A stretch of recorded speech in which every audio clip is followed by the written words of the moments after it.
Okay na po, Dr. Sorry.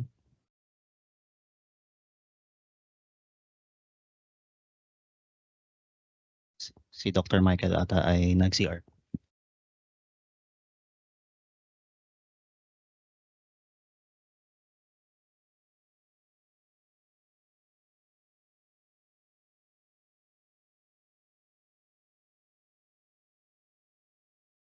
So we'll just wait for Dr. Michael to come back here, and then we'll start the program.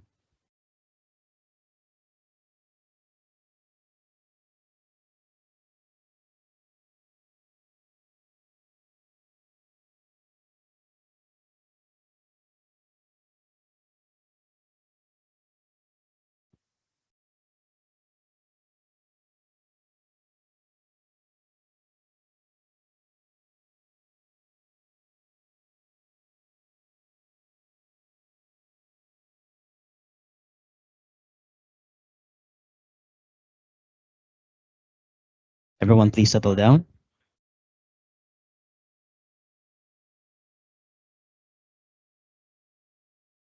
Hello, good morning, everyone. Welcome to the 13th HugNayan Space Science Forum, the first of this year, 2025. The HugNayan Forum began in May 2023 and are organized by the Interdisciplinary Space Missions Development Division. I'm Arceline Sase, your MC for today. HugNayan aims to expand the knowledge of PhilSA personnel when it comes to space science and also share its wonders to a wider audience. Through this event, may we discover opportunities and collaborations and space science R&D. Before, we had speakers who talk about black holes, gravitational wave physics, space nanomaterials for space applications, astrobiology, lunar exploration through rovers, nuclear energy, and so on. And to give the opening remarks for today's event, may we call on the Director General of the Philippine Space Agency, Dr. Joel Joseph S. Marciano Jr. Please, let's all give him a warm round. Thank you very much, and good morning to everybody. Great to see everyone here. Very special guests and resource persons this morning. We are always happy to have scientists. Of course, there are many scientists within the space agency, but scientists from around our ecosystem and even from abroad, we welcome them here. Consider this your home here in this part of the world. You know, we welcome you. We should have a desk reserved for you here. But then I'm getting ahead of myself. First of all, welcome to everybody. May I greet our special guest and resource person, Dr. Michael Rutkowski, former chair of the American Astronomical Sustainability Committee. Of course, my colleagues from PhilSA, Dr. Reina Reyes, our director for Space Science Missions Bureau of PhilSA, Dr. Ernest Macalala, the chief of the Interdisciplinary Space Missions Development Division, ISMDD, all the ISMDD team. See Dr. Bernido there. Thank you, sir. Good morning and welcome. My colleagues from PhilSA, on-site participants and people online. Magandang umaga po and welcome to this first HugNayan of 2025. It's almost March, but it's great that we're getting started again. First of all, it's always a great privilege to have this opportunity to be before you, welcoming you all today for an event like this. We wish we could hold something like this every week, but you know, in the back of our minds, we think about this every day. We live it, we breathe it, but we need to share it as well with as many people, many of our fellow Filipinos, and with the rest of the world as much as we can. And we have the opportunity for this session to delve deep into more astrophysics and space science. Astronomy is, of course, sparks this deep curiosity and passion for many young people. My own story is that I did not own a telescope, or I first got peered into a telescope in Manila Observatory during a field trip in grade school. Of course, that aroused a lot of, scientific curiosity in me. But at the same time, I have to admit, while I enjoyed looking at the stars, my sights were also set on digging holes in the ground, trying desperately to find dinosaur bones in the Philippines, only to be told at when 9 years old, that you will never find dinosaur bones in the Philippines. So I went home really depressed, I remember. But then I will keep digging. But then we can always, of course, simultaneously keep looking out into the vast expanse of the universe. So it is through events like the space camps and stargazing activities. We think we'll have one tonight. It's a very important. It's a very special time. We're here right now tonight, seeing all the planets aligned, and hopefully we're spared from clouds tonight. And it's always a challenge in the Philippines. But through these activities, our Space Education and Scholarships Division of PhilSA is stepping up in their crucial role in nurturing this curiosity and fostering a new generation of Filipino scientists and researchers. It's a privilege to witness the growing contributions of Filipino scientists in global astrophysics. From observational astronomy to studies in space weather, Filipino researchers are leaving their mark on the international stage. Just recently, we saw the success of the first HugNayan Space Encounters Workshop in Bohol, the beautiful province of Bohol, which I look forward to retiring in someday. An event that brought together experts and enthusiasts alike and was headlined by prominent Filipino scientists and our very own director, Dr. Reina Reyes. And of course, today's esteemed speaker, Dr. Michael Rutkowski. So PhilSA, under the Space Science and Missions Bureau of Dr. Reina and Dr. Ernest, continues to play an important role in developing and strengthening astronomy research community in the Philippines. With each passing year, we see more collaborative efforts among Filipino scientists and researchers worldwide, and we are committed to furthering these endeavors.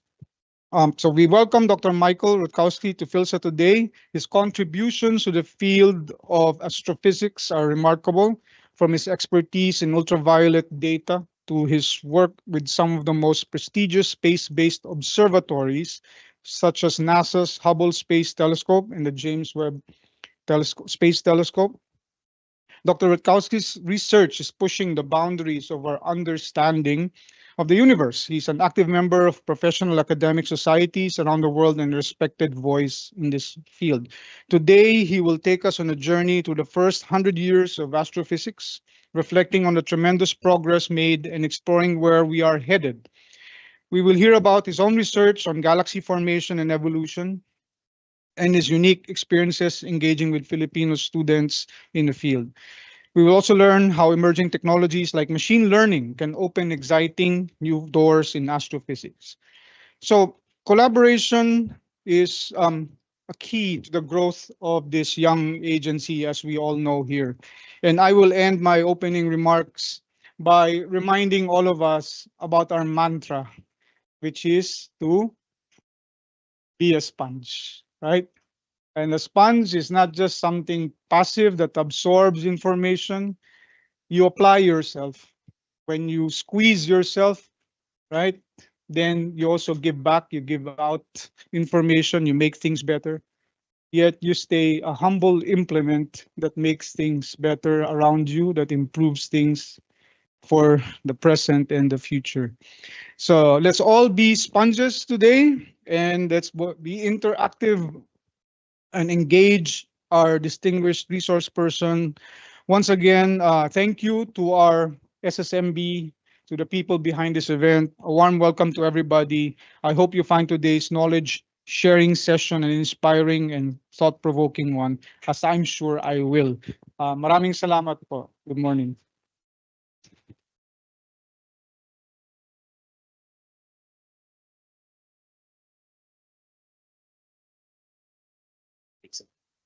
Sorry, I took your.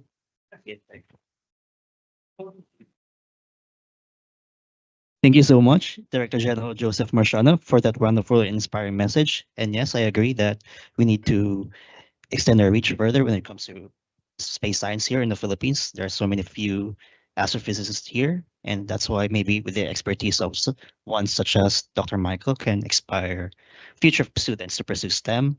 And please be a sponge. You heard the man. Up next, let me introduce the one who will introduce the speaker. If you're a Filipino astronomer or astrophysicist, you already know who this is. So she needs no introduction for us, but let me do it nonetheless. Please clap your hands for the Director of Space Science Missions Bureau of PhilSA, Dr. Reynable C. Reyes. Thanks, RC. So we'll introduce our speaker, Michael Rutkowski. I'll read the bio to get a sense of his academic career as well, and then say some personal remarks in the end. So Dr. Michael Rutkowski received his BS in Physics and Mathematics from then Sydney College, and subsequently his MS and PhD in Astrophysics from Arizona State University. Upon graduation, he completed postdoctoral positions at the University of Minnesota and Stockholm University. In 2018, he moved back to Minnesota to begin an assistant professorship at Minnesota State University. He earned promotion and tenure in 2023 and is currently wrapping up his first sabbatical, during which he enjoyed status as a guest researcher at institutions in India, Chile, and the US before coming here to the Philippines. So Michael is an expert in the application of ultraviolet data to diverse problems in astrophysics of galaxy formation and evolution. He's an active user of space-based UV-sensitive observatories, including the Hubble and James Webb Space Telescopes, as well as the Indian AstroSat. He serves on the Euclid NASA Science Users Panel and regularly supports agencies like NASA and NSF in identifying new pathways for research. He is the former chair of the American Astronomical Sustainability Committee and an active member of a number of professional academic societies around the world, including the International Astronomical Union, IAU, and SACNAS, or the Society for Advancement of Chicanos, Hispanics, and Native Americans in Science. As personal note, I checked my email inbox this morning to look for the our first correspondence with Michael. He sent an email last June 2023, so a year and a half ago, saying that he's taking a sabbatical, in 2024, 2025, and would like to visit the Philippines. And we took it from there. We got on a Zoom call with Dr. Bernido, who is joining us here today, and it came to fruition last January. We actually organized the workshop to time because of Michael, the Hagna Space Encounters, and then he came and inspired everyone. Um, so you could read his bio, but what you could what we should take away is that he went halfway around the world in his own dime because he believes that there should not be a monopoly on curiosity. Thanks, Michael, for being with us and for helping us grow our astrophysics community here. And we look forward to hearing from you and working with you for many years to come. Give you the floor.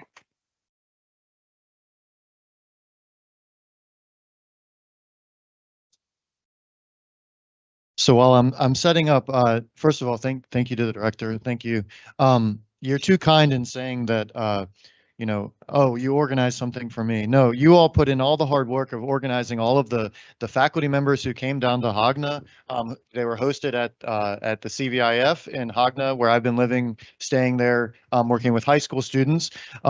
This was an idea that was spurred. My coming here was an idea that was spurred by the fact that I had this sabbatical, and as Raina just mentioned, I believe very strongly that there's no single institution or creed or sex or what have you that has that should have or does have a monopoly on curiosity, and so I have the extremely lucky position, as all of you do, to be able to work in a field in which curiosity is the reason that you get up in the morning, to explore big ideas, and any way that I can support that and make new colleagues around the world, I'm wherever I can, I will try to do that. And so I've had a very wonderful time here in the Philippines. This is my first time. I've never sweat so much in my life. But I know now to prepare for it the next time when I come back. So let me just log in real quick and I'll start up the talk. Am I blocking the flag?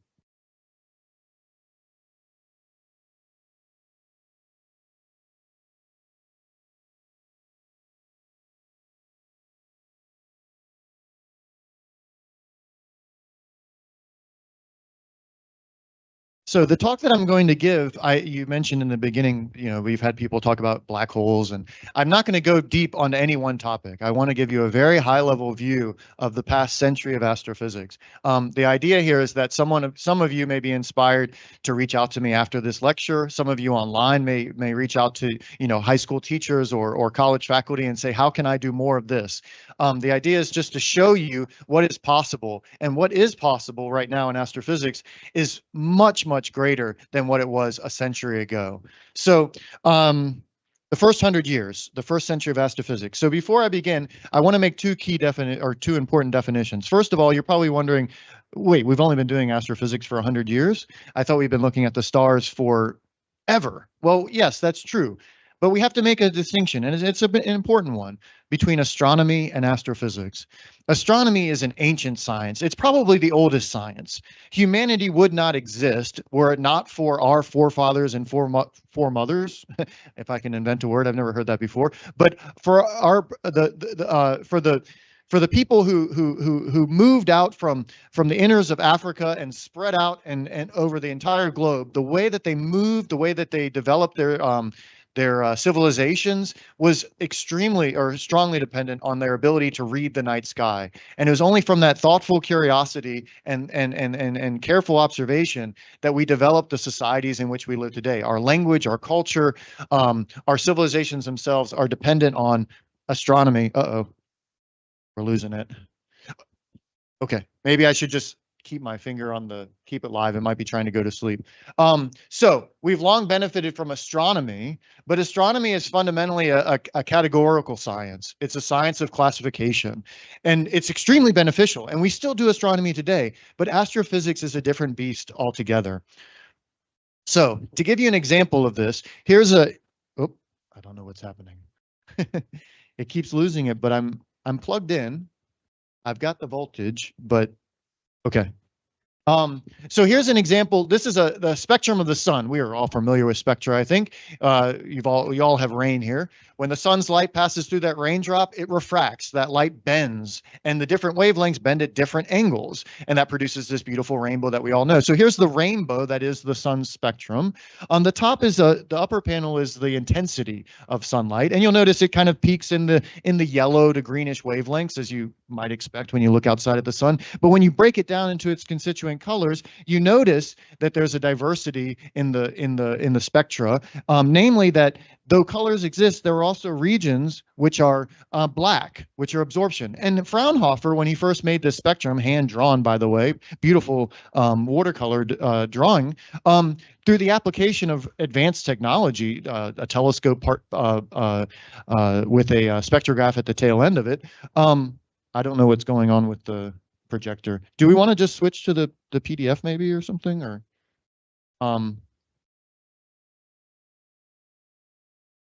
this wasn't doing it when we set it up. We came in an hour early to set it up, and it didn't.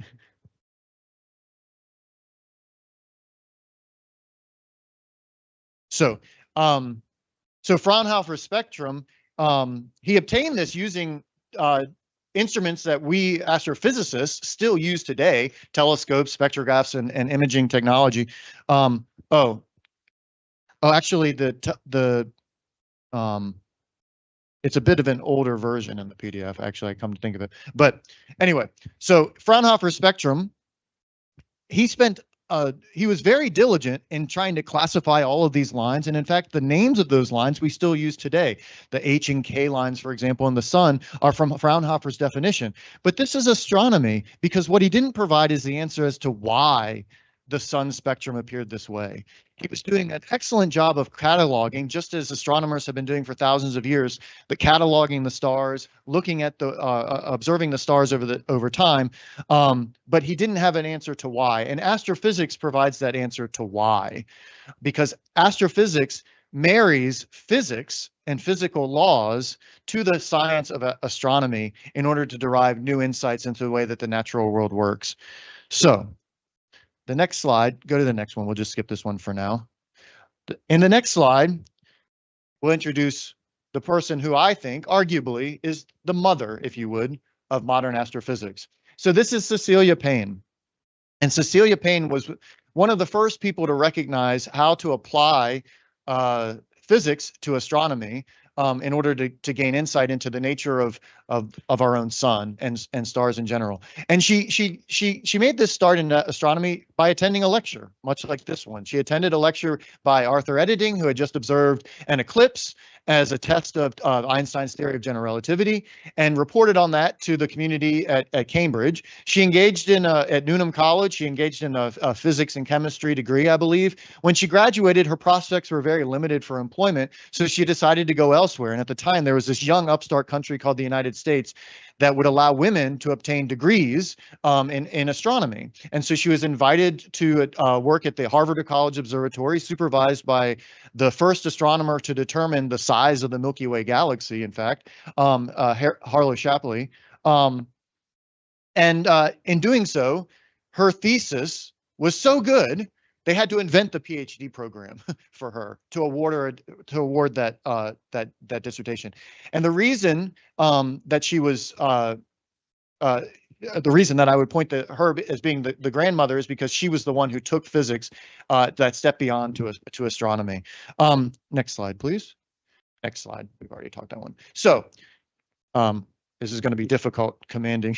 I haven't done a lecture like this for a long time, but if you go back to the previous slide. So here's our solar spectrum again. This is the a valid data set to use, but when we look at this a bit more deeply in the next slide, you'll notice some features that aren't as prominent in that original image. And it was these features that Cecilia Payne went about trying to solve and understand why the stars appeared as they did, or why stars shined at all. So I've simplified this a bit. Don't worry so much about the axis. This is intensity or brightness and wavelength. So long wavelengths, red colors at the right, blue short wavelengths at the left.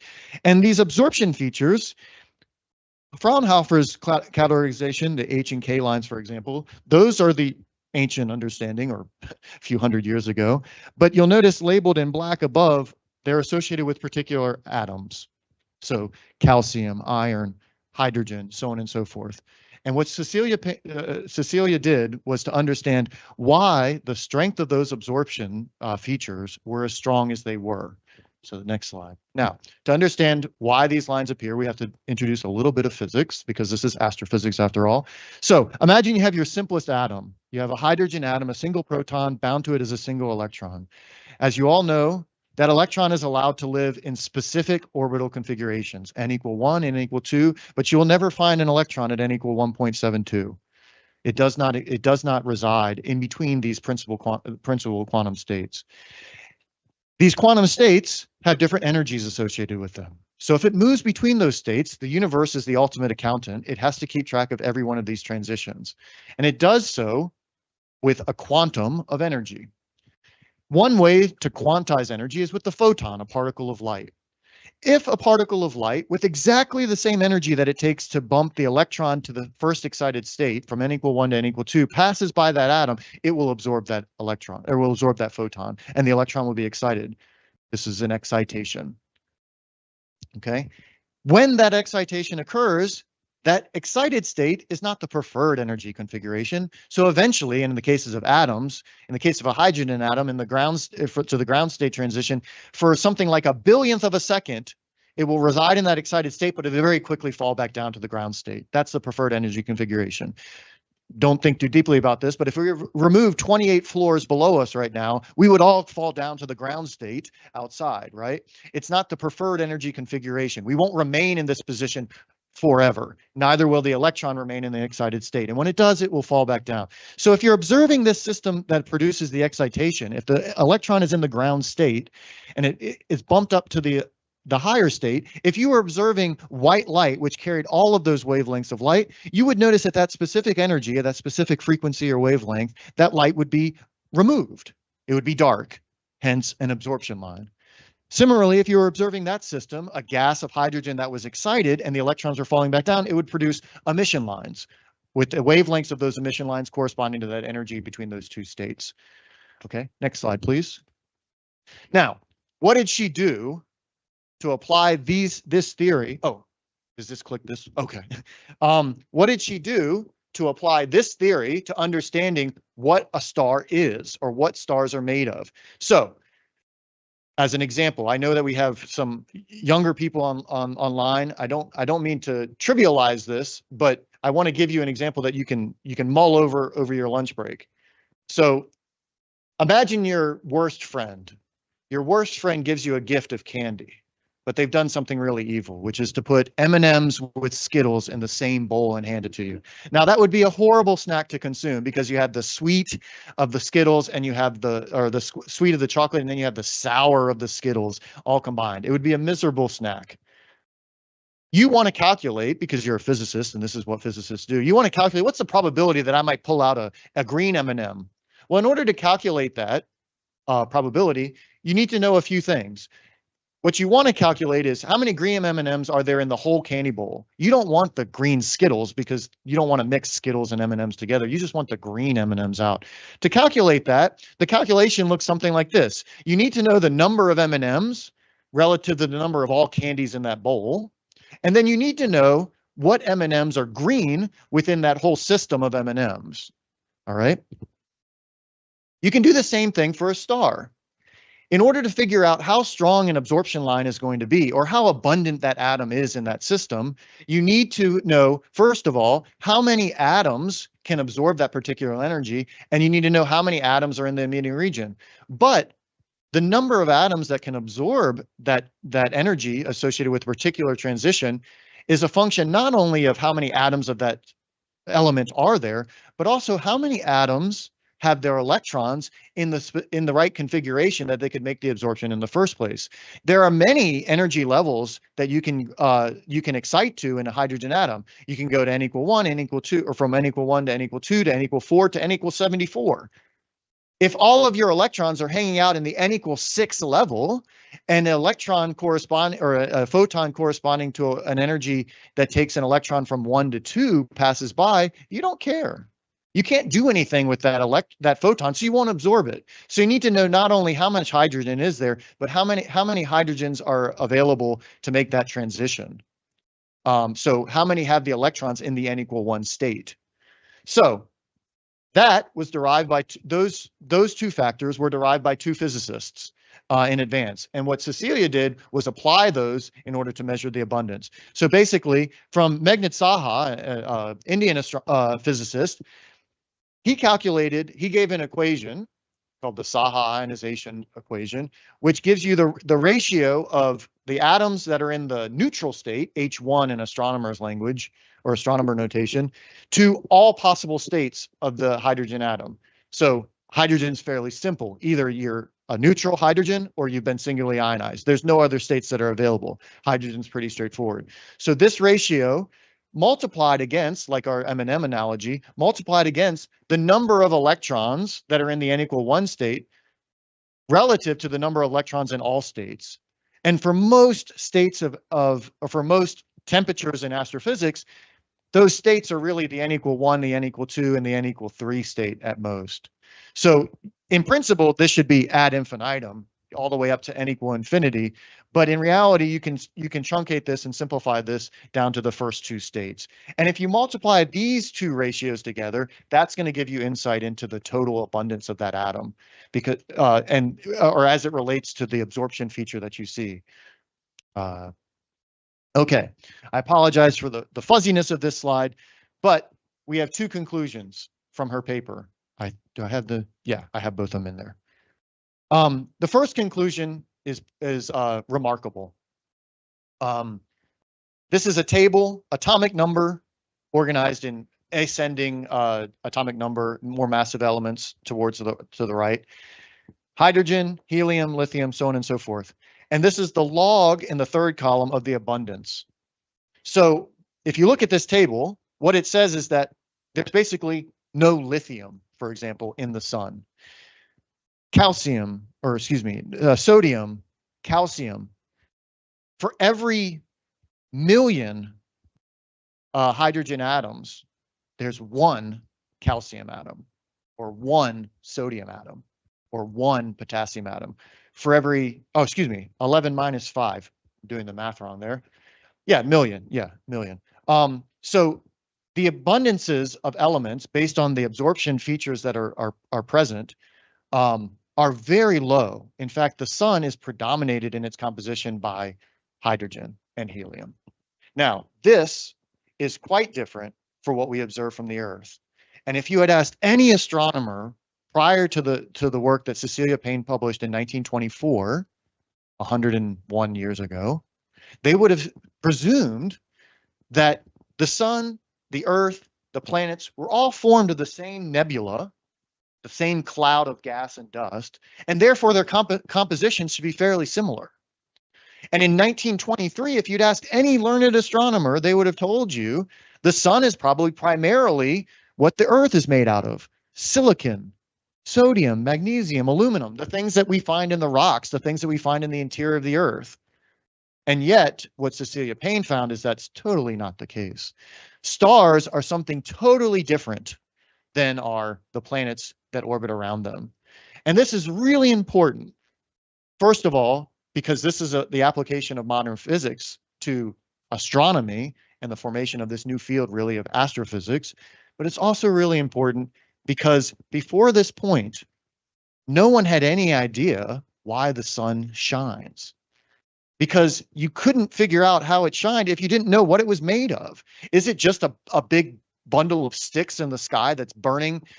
Is it a contracting gas and we're gaining heat from gravitational heating, from the release of gravitational energy? We didn't know because we didn't know what it was made of. And so this was really the first step to understanding stars as astrophysical objects. So it's a huge step forward. So over the past 100 years, astrophysics has developed from a small field into one of the most exciting fields of research in the natural sciences. And there's no way to write down all of the discoveries we've made. So I want to highlight three that I think are most revealing about the progress that we've made. So the first is the question, are we alone? The second is, what is a nebula? And the third is, what constitutes the universe? And in all of these discussions over the next 40 minutes or so, I'm going to highlight how not only we're applying physics to astronomy, but how we're advancing physics itself through the application of, through the development of new observations and new techniques and new tools for observing the natural world. So, are we alone? People have thought about this since people have thought about anything. 2,500 years ago, we had Anaximander who said, there's infinite worlds out there. And there were other Greek astronomers out there who said, there's only one. The only system that exists is the solar system in which the Earth is at the center. But we couldn't answer that question in a convincing way for anyone, because we didn't have the technology. We didn't have telescopes. We didn't have space-based observatories that could provide the data needed to answer this question. So it was a long time until we started to find other planets. And 100 years ago, think about this, only 95 years ago, we discovered the planet Pluto. Here's a beautiful image of a flyby of Pluto with its moon, Charon, in the foreground from the New Horizons probe only less than a decade ago. But this planet was only discovered 95 years ago. And then there was a bit of a lull. And it wasn't until 30 years ago that we started to realize that we had the first evidence, convincing concrete evidence, that planets existed outside of our own solar system, with the discovery 30 years ago of the planet 51 Peg B, which is a Jupiter-like planet, which looks nothing like our own Jupiter. It's orbiting around its host star with a 4-day year. So it's flying around. It's very close in. It's a very different type of solar system than the one we live in. And that set off this whole rush, the gold rush, towards finding new planets, because what we'd like to answer, the question we've all always wondered, is how rare is Earth? 51 Peg is not an Earth-like system, but are there other Earths out there? And if there's other Earths out there, do they also develop life? Probably one of the most fundamental questions we as human beings can ask of the universe. Now, we're at greater than 5,500 known extrasolar planets. Here's a plot of the discovery year as a function of the planet's radius. So you have, for reference, Jupiter, Neptune, and Earth. Beginning in the early 2010s, we started to find Earth-like planets. Again, they're very close into their central stars. They're probably far too hot to have the liquid water and the wonderful atmospheres that we enjoy here. But we're getting down to the level of discovering Earths today, and we have 5,500 known.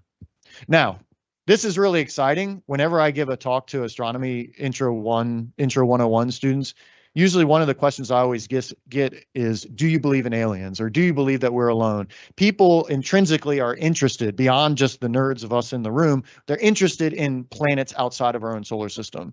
And so I thought, in my sabbatical, why don't we do something about encouraging the next generation here in the Philippines, as it turns out, to look into this question more deeply.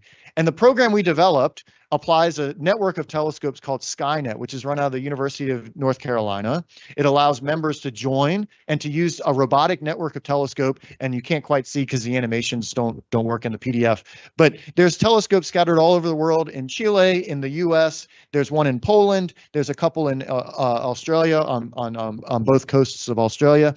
And I said, well, let's just buy a little time, and let's apply this time to looking at extrasolar planets. So what we've been doing over the past few weeks in Bohol with high school students is developing a target list of known extrasolar planets that we can build a pipeline from of obtaining, reducing, and analyzing the data, and then confirming the existence of these planets, and then through a network with CVIF and at this time USC, University of San Carlos in Cebu, and MSU IIT in Mindanao, get high school students and college students working together towards the goal of eventually finding their own new extrasolar planets. It's possible with this telescope to do that today, and it would be a big feather in a cap for any young student thinking about going into astrophysics to dedicate a few years of their high school or college careers to a project like this. So this is the future of solar systems. To wrap up this topic, this is an image that was released. It was actually for my birthday, I think, July 12th, a few years ago. Not quite. This is the so-called cosmic cliffs. What you're seeing here is what the solar system looked like 4.5 billion years ago. We're at the point now where we've discovered thousands of other planets around other stars. We have the telescopes to be able to track the formation of planets from this phase into solar systems along the entire timeline. We've never been at that point before in astrophysics. It's a really exciting time if you want to understand questions of how planets form, how planets evolve, and can they support, and do they support life. To give you some background on this image, what you're seeing here, all of this gas here is very, very dense, and it's being irradiated and illuminated by very bright stars in the upper right off the field. And as that hot ionizing wave front or ionization front encounters this gas, the least dense gas gets ionized and dissociated, and only the densest clumps that can shield themselves against this radiation are protected. And what you see here, if you can probably tell, all of these little nubs that stick up, I think of them as little eye stalks on snails, kind of. But these little nubs that stick up, those are the places that are dense enough to protect themselves against that radiation. And embedded in these nubs are young stars coming into existence with planets around them today. Our galaxy is still forming planets. This isn't just something that happened once and all we can do is study it after the fact. The galaxy is actively producing planets today. Okay. Oop. Now, into what I sort of study. What is a nebula? This was a question 100 years ago. What are these big fuzzy things we find in the sky with our telescopes? Nebula is just is a Greek word for cloud. So what are these fuzzy objects? Well, it turns out some of these fuzzy objects aren't actually in our own galaxy. They're other galaxies unto themselves. Here's a hand drawing again from, I think it's 1899, of M51. Here's an image that we took with the Skynet telescope as part of the research with the students in a minute with of the same galaxy to sort of test the development of a pipeline. What is this? what is going on here? Why does this look the way it does? These are questions that astronomers have long wondered, but astrophysicists are now able to answer through the application of physical principles. The person who resolved the question of what is a nebula is this individual, Edwin Hubble. He was from the University of Chicago. He moved out to Los Angeles, which at the time was a sleepy little coastal town that didn't have a lot of light pollution. And he set up shop on the top of a mountain just in LA, and he observed night after night after night classes or galaxies, these nebula. And what he determined was that some of these fuzzy nebulae were millions of parsecs away or millions of light years away. So they couldn't possibly be part of our own galaxy. And then he did the next thing, the next most obvious thing, as any astronomer would do, is he started to categorize them and classify them. And he said, look, some of these are round football-shaped objects. Some of these have spiral arms. I'm going to invent two classes to categorize them, just like any zoologist would do. A zoologist looking at the animal life in a river is going to say, these have 2 legs, these have 4 legs, these swim, these crawl, so on and so forth. And they do that not because we're obsessed with classification, but by classifying, you start to identify trends. And then with the application of biology or evolution, you might be able to understand why these trends developed in the way they did. So the hope was that by identifying these trends, these classification schemes for galaxies, morphologies, their shapes, we would be able to understand how they came into being. So what he found was that galaxies are distant structures. Some of these nebulae are distant galaxies independent of our own Milky Way. They contain millions to hundreds of billions of stars, and planets and gas and dust. They're independent little island universes, he called them. They're their own beast. Now, when we look at these nebulae, this is what you probably have or think of when you think of a galaxy today. These are beautiful images taken with the Hubble Space Telescope. Here's an elliptical galaxy. Here's a spiral galaxy. All's well and good. When we take our telescopes and apply them to the distant universe, we still find galaxies of these morphologies. Here's some examples of galaxies that I work on. These are elliptical galaxies, but you're seeing them as they existed about 6 billion years ago, the little red dots in the center. We find galaxies that look like the galaxies in the local universe. But as our technology has advanced and our understanding of the astrophysics has developed, we find that this isn't the entire picture of galaxies. And so this opens up really interesting questions of how galaxies grow and evolve. Here are some brand new images within the past 2 years from JWST of what most galaxies in the universe actually look like. We don't find spiral galaxies when we look to the distant universe. We don't find many elliptical galaxies. Instead, we find these train wrecks, collisions. This is a beautiful colliding system of galaxies, and you see these stars interspersed between them that formed as a result of that collision.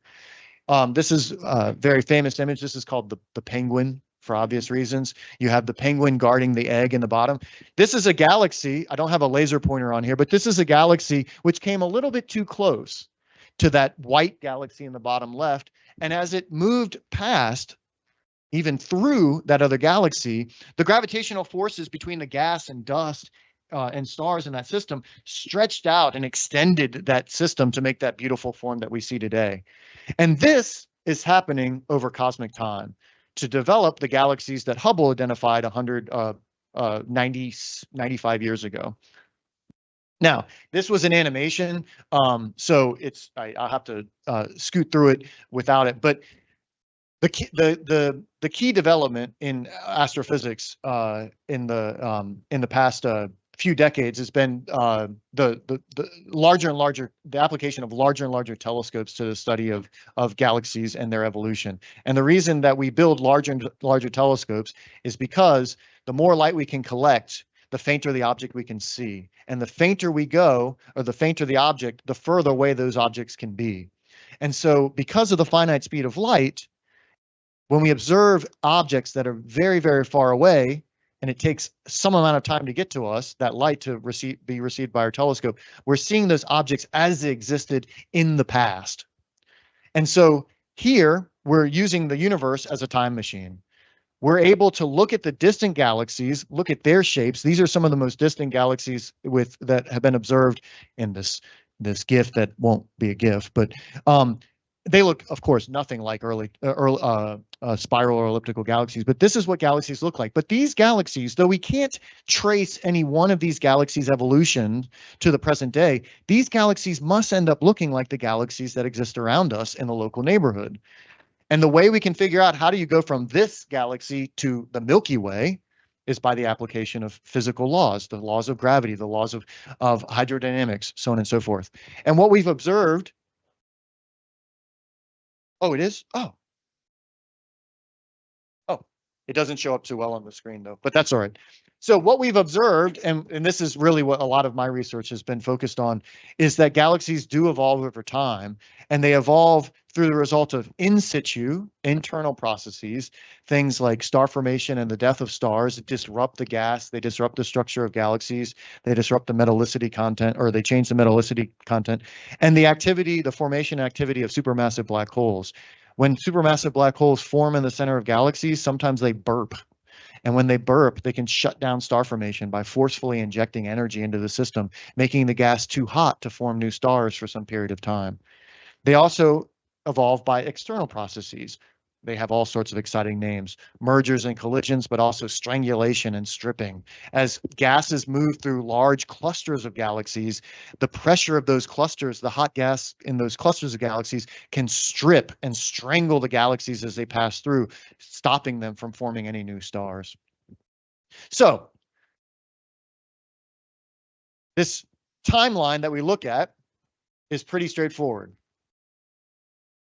We on Earth can observe the past, present, and future, or we can observe the past and the present because human beings live on lifetimes that are short enough to make these observations. So in my past, here's me and my father and my mother from 1980, I won't tell you when exactly, from the 1980s, let's say. If you knew everything about this baby, if you know the caloric intake, if you knew how many times it went to the hospital in a year, if you knew the genetic makeup of the child or the income level, all of these parameters that we can measure, you might be able to predict with some degree of confidence what it's going to look like in the future. This is what we do in astrophysics, except we don't have people, we have galaxies. So we put all these people together, we look at the very distant past, and we try to link these together with the application of physical laws in order to predict what the future evolution of those galaxies will be. Okay, now, even though we've made these tremendous discoveries about galaxies, we find these diverse structures and shapes. As it turns out, galaxies aren't stars and gas. In fact, the majority of stars, the majority of the mass of galaxies is unknown, what its composition is. And the person for whom we have the credit for that is the individual Vera Rubin, who passed away just a few years ago. But Vera Rubin was diligent about observing the motions of stars in spiral galaxies. And here's a figure from 1978 in which he has a number of galaxies, NGC, some telephone number string behind it, but these are all spiral galaxies, some of them like the Milky Way, some a little bit earlier or later type. On the vertical axis, you have the rotational velocity, and the horizontal, you have the distance out from the center of the galaxy. And what you'll notice is that there's a characteristic form, though there's deviations for every galaxy. Every galaxy is unique in its own right. They all sort of follow the same general trend. They increase in the stars move at faster rotational speeds as you move out from the center. Then they plateau, and then they seem to level off. Now, this is curious, because if stars and gas are the primary constituents of galaxies, you wouldn't see that trend.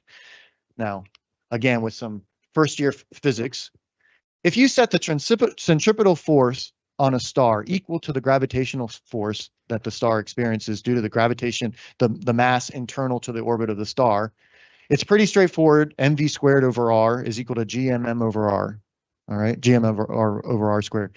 You solve that equation for the mass internal, M, and you're gonna find this equation. You've all derived this in your first year physics class. And we can note two trends here. One is if the rotational velocity of this star is constant with radius, so it's flat with radius, then this implies, if this is constant with radius, that the mass must increase linearly with the radius.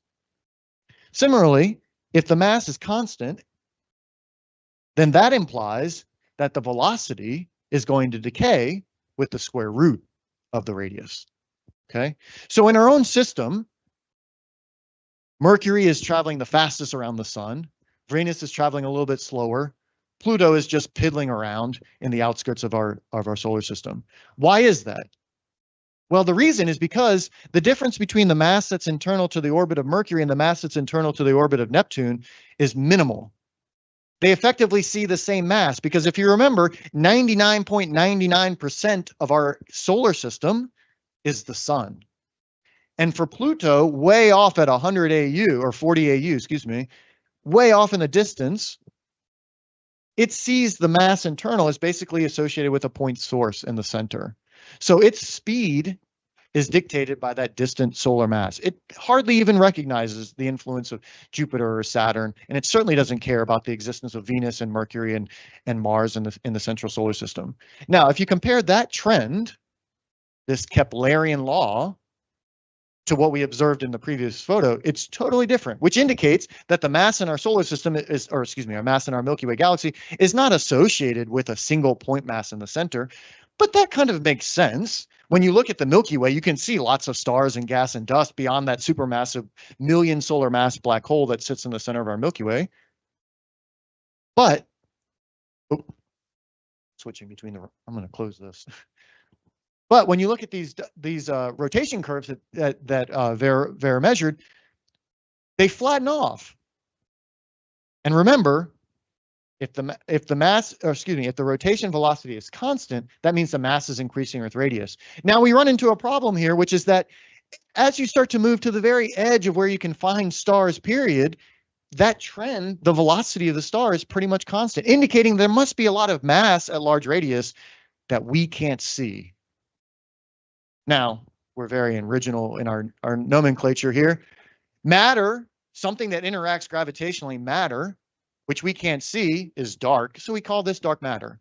As it turns out, something like 90% of the Milky Way is dark matter. The planets, the stars, the gas, the things that you see in the night sky when you don't have a cloudy day, and you're not in Manila probably with the light pollution. But when you see the Milky Way, you're not actually seeing the Milky Way. You're seeing only a small fraction of what the Milky Way has. And this is new. There was no physics theory that predicted this. This came from astronomy and the application of physics within astronomy to derive that our universe was not as it appeared to our naked eye. So we can extend this one bit further, and this is where astronomers get a little cocky with physics, because we can actually help to refine physics understanding in the modern day. So, two predictions. Newton told us that there exists forces between objects with mass of gravity. Okay?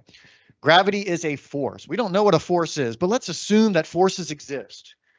And if an object has mass, then it must be under the influence of this force of gravity. Einstein had a totally different opinion. He said gravity isn't a force. Gravity is just a manifestation of the distortion of your local space-time. The geometry in which you exist dictates the forces you perceive, quote unquote, at least the gravitational force. We haven't yet made that link with the quantum world yet, but at least for gravity, that's what Einstein's assertion was. Now, this makes two very different predictions for the way that objects will move in the universe. An object that has no mass, by Newton, shouldn't interact with gravity. It shouldn't see mass. It shouldn't see that gravitational field, right? Whereas Einstein would say anything that moves through the universe will see the space-time in which it exists, and its behavior, its trajectory will change. So we can test these ideas with the Hubble Space Telescope, with the James Webb Space Telescope, with modern astronomical observations. And what we find all the time now is that Newton was wrong. Because when we observe very distant galaxies, the light from which passes close to very massive objects in the foreground, we see the light distorted. The path that the light takes follows the local space-time distorted by that massive object or that massive group of objects. If Newton was right, we would have never seen this distortion. Now, here's an example of that in action. Here's a new public release from the Euclid mission, which is a joint ESA-NASA mission to observe basically the entire sky in imaging and spectroscopy. And here you see in the center this massive elliptical galaxy. And if you zoom into the center, that square box you zoom in to the right-hand side, you'll notice the core of the galaxy surrounded by this ring with these nodes on the ring. Those nodes correspond to the same background galaxy. It's just that as the light trajectory passes through that local massive region, it gets distorted into these multiple images. All right. Now, what's really exciting about this is we can refine our understanding of dark matter with observations such as these. Because remember, I said 10% or so of the mass of a galaxy is in the form of the light matter. Well, we can measure how many stars, what's the mass of stars in the center of this galaxy? We can measure that, and we can compare that to what's the effect, what's the distortion of the background galaxy in total, which is a measure of all the influence of all the mass in the central region there within what we call the Einstein radius. And what the paper released O'Riordan 2025, I think it's still a preprint, but you can access this paper. What they measure is that within that Einstein ring, only about 17%, I think 16-70% of the mass in that region is in the form of this dark matter. 90% or 80% is stars. And that's totally different than what I just said, because I said in galaxies are mostly dark matter. And so what that's telling us is something about the nature of dark matter. It's telling us the way in which dark matter clumps, the way that dark matter interacts. And if you're in the field of dark matter research, you know that there are two contending theories about what dark matter actually is.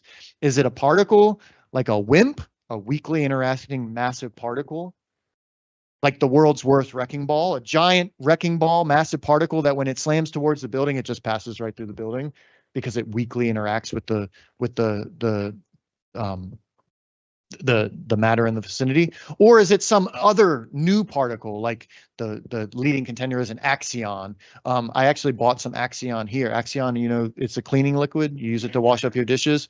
The axion particle is a particle that was just invented because it cleans up some problems in particle physics that we had, namely that symmetries can be broken. We have this wonderful theory, as you all know, for example, an electron, what's the antimatter particle to an electron? It's a positron. And the neat thing about electrons and positrons is that a positron moving or an electron moving forwards in time looks exactly like a positron moving backwards in time. The equations are invertible. You can multiply by -1 and you get the same result. But we found over years of particle physics observation that not all symmetries are the same. And that sometimes when you run an experiment, you'll get more particles that turn to the right than turn to the left. And to clear up that issue, we invented a particle called the axion. And if you're uncomfortable with people inventing particles to solve a physics problem, don't worry. We've been doing it for the entire history of particle physics. The neutrino was an invented particle to explain particle interactions that we couldn't explain any other way. And the person who discovered that particle or invented that particle, Wolfgang Pauli, said, I've just done the worst thing that anyone could ever do. I've invented basically a unicorn to explain something I don't understand, and it's never going to be observed because it doesn't interact with anything. But diligently for a half century, we went out searching for these neutrinos, and eventually we validated that theory. And we made great progress in our understanding of the particle physics world in which we live. Astrophysics is now providing commentary and context on particle physics in new ways that we never would have imagined 100 years ago. The last little bit on the science that I'm going to discuss is on what constitutes a universe. And I think this is where the biggest changes have been made in our understanding of the natural world. So this is my favorite figure of all time. This is Hubble's diagram of Hubble's law. On the vertical axis, you have the recession velocity, and on the horizontal axis, you have the distance to the object. And what he's plotted here are the distances and the recessional velocities of the host galaxies to Cepheid variables, stars that vary in a regular way in their brightness due to the changing interior mechanics of that star. And what you'll see, you can convince yourself this pretty easily, but Hubble has done the job for you, is there's a positive trend line increasing to the right. The more distant objects appear to be receding at higher velocities than the ones that are nearby. Now, to understand why this is so dramatic, I'll have to draw a little cartoon for you. Here's a Cartesian grid. Imagine we have a bomb that explodes in 2 dimensions. At time equals 0, the stopwatch is in the top right corner. As the time equals 0, the bomb is sitting at 0, 0 in the coordinate frame. At time, and you can measure, I'll remind you, you can measure the velocity of any object by measuring the distance it travels and the amount of time that it takes to travel that distance. After 30 seconds, that bomb has exploded.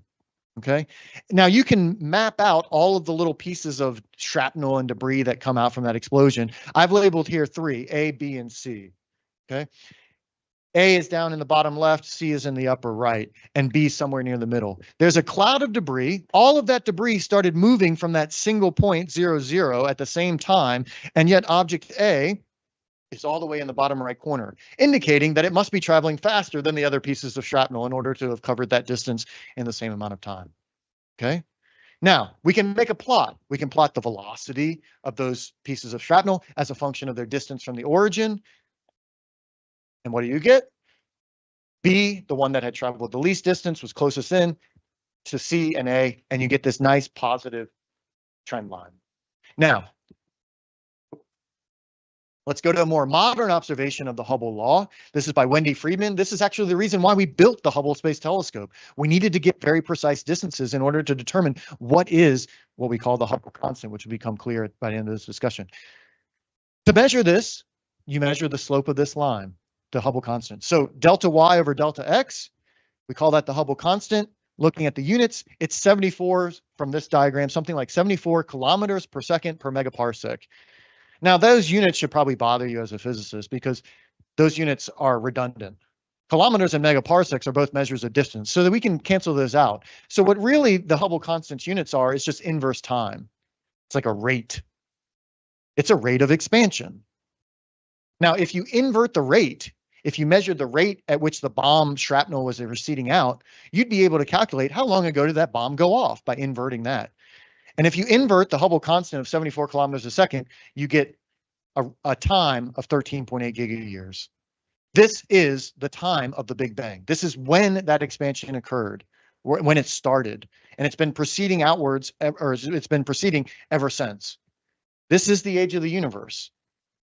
I love this diagram because with high school mathematics, you could convince your grandmother the universe is 13.8 billion years old. And if she doesn't believe that, you can send her to NASA's website and download your own data and do the calculation for yourself. And that's the wonderful thing about science and collaboration is that scientists, when they find something of interest, they want other people to poke at it, to learn from it, to repeat the observation on their own and independently. And if they don't confirm it, great. Now we have something to debate and move forward on. If they do, we'll agree to work together and move forward to the next big pressing problem. But this, of course, is not the end of the story because something curious was observed from that time. Now, this is a diagram that's a bit more complicated than the one, or a figure that's a bit more complicated than the previous one, but this is from Adam Rees's paper in 1998. And the axis is basically the same. It's still distance, except now because we're looking at very distant objects, we refer to the object's distance in terms of the redshift of the galaxy. But the vertical axis is no longer just the velocity. You can think about this is how much further away are these objects than we would expect them to be. So assuming 3 different models of the expansion of the universe, or 3 different models of the composition of the universe, how far away are these objects from where we would expect them to be in the standard model, the dotted curve at 0. And what you'll find is that these are measurements of in this case, type 1a supernovae, bright standard candles that we can see to great distances. And you'll notice they all sort of scatter around the same, the curves are basically identical in the low redshift in the local universe. But once you get to the distant universe, looking back 6 billion years in cosmic time, you'll notice that the distribution favors one side of this diagram. Objects are further away than we would expect them to be using our standard assumptions for what the universe is comprised of. Now, how do you get something to be farther away than you expect? Well, that means that the objects must have been moving faster than you were expecting. A change in the speed, if you remember from physics, is acceleration. Therefore, at some point in our history of the universe must have started to accelerate such that the most distant objects appear further away than we would expect them to. So there is something in our universe which is causing it to that caused it to expand, and now, roughly about 5 billion years, caused the expansion not to continue at a constant rate, not to slow down, but in fact to accelerate positively. And we call this material, this essence, we call this dark energy. It seems to be something that has, in a sense, a negative pressure, dark energy. And this is our universe today. 95% of the universe, greater than 95% of the universe, was unknown a century ago. Today, we only understand, though, we only investigate, or we only have a good understanding of about 5% of that universe. We do not know what comprises dark matter, though I believe that in my lifetime, someone is going to detect a dark matter particle or constrain it well enough to give us some sense of its composition and the physics that governs its dynamism. Dark energy will likely require some new physics. There's something we don't understand in our standard model. Our standard model can accommodate this, but we don't have an answer as to why it's there. And there are some competing theories out there. There's a great, robust debate occurring on this fact, but we're not there yet. And so even though I've made it sound as if we made these great progress and everything's been solved, we're actually just at the advent of astrophysics. Now, the last little bit that I'll talk about is sort of what are we going to do in a practical sense? How can you get involved in a way that might be not only exciting and meaningful to you, but also productive to the broader society, within the universities, within the high schools, within industry. I'll point out the Vera Rubin Observatory, formerly called the LSST. This is a telescope that will go live this July, actually, 2025. It will have the largest camera ever built, a 3,200 megapixel camera. The best, I Googled it, the best cell phone camera you can buy right now is 50 megapixels. This is a huge, you can see it in the background there, it's a huge array of CCD cameras. And the reason it's so big is because it's designed to take an image of the entire sky every 3 days, visible from Chile. Hubble, if you were to use the Hubble Space Telescope to image the entire sky, that's the same area of sky that Vera Rubin will, that would take about 300,000 years. So this is an order of magnitude increase in the ability to obtain data. Finally, it's going to obtain 15 terabytes per night of data. For reference, Instagram produces about 10 terabytes per day. So this is going to do more than the billions of people in the world who are posting pictures of their lunch and their puppies and whatever. And it's going to do it just for astrophysics. So there's going to be a lot of data coming in. We call it drinking through the fire hose. There's going to be a lot of data coming in. How are we going to process it all? Well, the answer is we're not. We're not going to be able to process it all. There's no government agency that's ever going to give enough money to store all that data in perpetuity so that we can analyze it. We're going to have to get a lot smarter in how we process the data and how we determine what we want to keep and what we want to throw away and what we want to follow up. And that's where I think the progress can be made, especially in places like the Philippines, where you don't have the time, energy, money to invest in a $100 million telescope on a mountaintop somewhere. But you need your students are starving to get engaged in the physical sciences. How do you do that? Well, you do that with your laptop. You do that with machine learning applied to big programs like this, where data is cheap and freely available. And it takes little more than an advanced understanding of Python and astrophysics to make progress on real science capable with this telescope. So an example of that is as follows. It's gonna get covered up because of the PDF, but social media has been doing this for a long time. Okay, this is my favorite website. This is a website called "This Person Does Not Exist." This is not a real person. There is no person on Earth that has ever lived that looks like this. Okay, the way that we made this image, though, was because of what all we're doing on Facebook. I always say, how many of you have posted a picture on Instagram or Facebook before? Raise your hands. Hopefully everyone. Probably everyone has posted a picture somewhere on social media. Now, did you pay to do that? No. He would never have paid to post that picture. Well, why was it free? It's free because you're the product. If it's free, then the product is you. When you post those data, you post this picture and you have your wonderful lunch that you had with friends. They ingest that data and they build models from those data of emotions or faces or complexions and so on and so forth. And so we've been training and building, not we, Facebook, Instagram, the social medias of the world have been training and building models for decades based on user data that we've supplied. And with that data, they then have applied tools of feature detection and object classification in order to do useful things to those industries. So here's an image from Mindanao. This is the hidden waterfall. I was there last week. So they apply these detection methodologies. You know, you detect a waterfall in the background. I'm squinting, so that indicates something about there being the presence of bright sun and high temperatures. I'm smiling about as large as I smile. So there's a 99% chance that I'm happy in this photograph. And then what does Facebook learn from that? Well, the user probably enjoys tropical locations. And what do they do with that information? Well, it's going to be difficult to see it on the next slide, but oh no, it worked out. They apply that knowledge. So here's another image. They detect 75% chance of snow in the background because it's not totally covered. This is me and my girlfriend riding the ski lift outside of the town where I live in Minnesota. There's 2 people detected. They have really clenched smiles though. So given our models, that indicates that these people are probably cold, maybe a little bit uncomfortable. And so what do?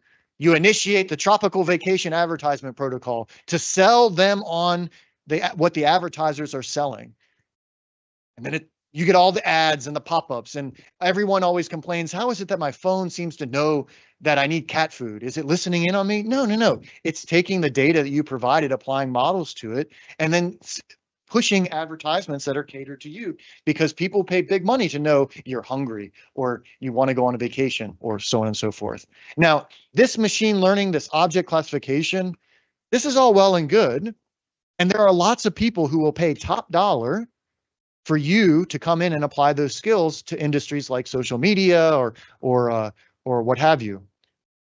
Or you could apply your intelligence for good at a space agency or in astrophysics. Here's an example of where you can start today, or where I've started today on work applying these machine learning tools to JWST data. So this is an all sky view projection, and these little squares correspond to different random regions in the sky where we obtain data in a huge program with James Webb. So we're going to image hundreds of thousands of galaxies in these fields of view, because we can go very deep and we can see faint objects. And for those galaxies, many of those galaxies, tens of thousands of those galaxies, will have emission and absorption lines in them, multiple emission and absorption.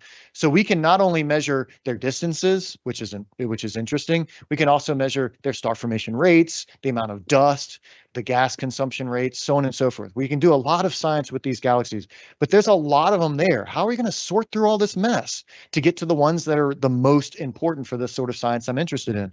Well, unsupervised object classification can be done like that with the Python TensorFlow, for example, packages.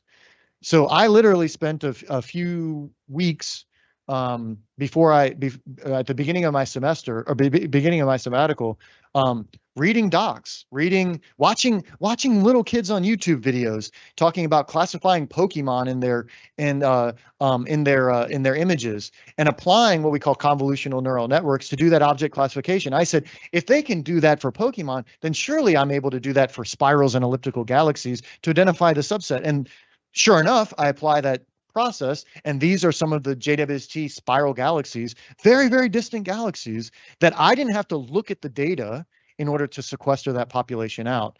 And so I was able to reduce a population of hundreds of thousands of galaxies into a sample of just a few hundred that are most interesting to the science that I'm interested in. Now, not all science or not all astrophysics is observational. In addition to the wealth of resources on NASA archives and ESA archives, and soon on the Vera Rubin archives and similar platforms, we also have simulated data. We can build what we call big box cosmological simulations. We can say, apply all the physics we know to the particles in this box and let the clock run and see what comes out. So we can produce simulated galaxies within simulated clusters within an entirely simulated universe. And as technology improves, the cost of GPUs, graphical processing units, gets cheaper and cheaper. We can build bigger and bigger boxes. We can establish or study larger and larger populations of simulated galaxies in different environments. And here's just a graph showing the mass resolution and the number of galaxies that we're able to produce or study within our simulations to date. So we want small mass resolution. We want to be able to identify, put the smallest mass particles so that we can best track the effect of the physical laws on those. And we want big simulation volumes. And you'll notice in sort of the right-hand side, that's the more attractive region. There's a couple highlighted. This was from a TNG paper, the next generation, TNG 50, TNG 100, and the TNG 300 simulations. Basically, that corresponds to the size of the box. Is it 50 megaparsecs? Is it 100 megaparsecs on a side? So those data, I don't know if the TNG 300 is, but the TNG 150 data is available online. You can download snapshots of galaxies at any point in their history over the past 10 billion years and study those.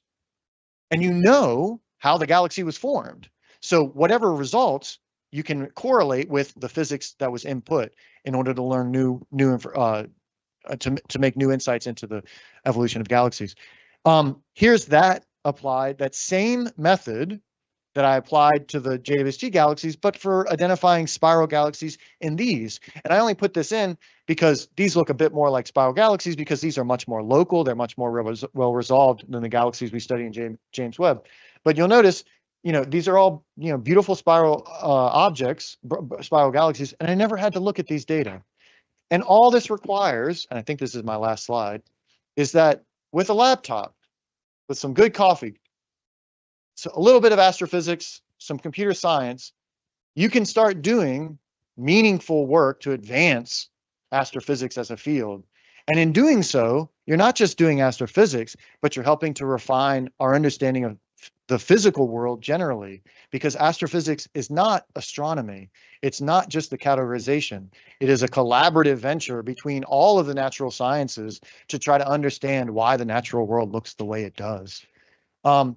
And then I'll put a quote in here. I'll also caution you that you can go into astrophysics, but it's hard. You will never be paid a lot. Facebook will always pay you more. You will have to work long hours. You will have to work still sometimes all through the night because that's when your objects are up. It's astronomy. That turns some people off. So if you're coming into this and you're saying, I want to do this, know that you're going to have to rely on that little fire inside of you, the passion that you have. And the hope is that the ever widening horizon is the best possible reward that you can hope for. The idea that you will be able to contribute in your some small way to revealing the universe in a way that we never once understood. And so that's what Cecilia Payne, there's a typo there. Cecilia Payne, not Celia. Cecilia Payne said in this statement, don't undertake science in quest of fame or money. You'll never achieve it. But you will achieve what few people are lucky enough to be able to achieve, which is to stand on the shoulders of giants and peer off into the distance and see something and understand something that's never been understood before. So I'll take questions now at this point. I think we have lots of time still for questions. Okay. Thank you so much, Dr. Rutkowski, for your highly educational and highly inspiring talk. So I hope everyone here has learned something new. And now we are opening the floor for questions. So to our online viewers, especially those who are maybe viewing from other parts of the world, especially the State University Mankato, please feel free to drop your comments or questions in the comment section, and some of our staff will come on to check on you later. So, any questions from the audience?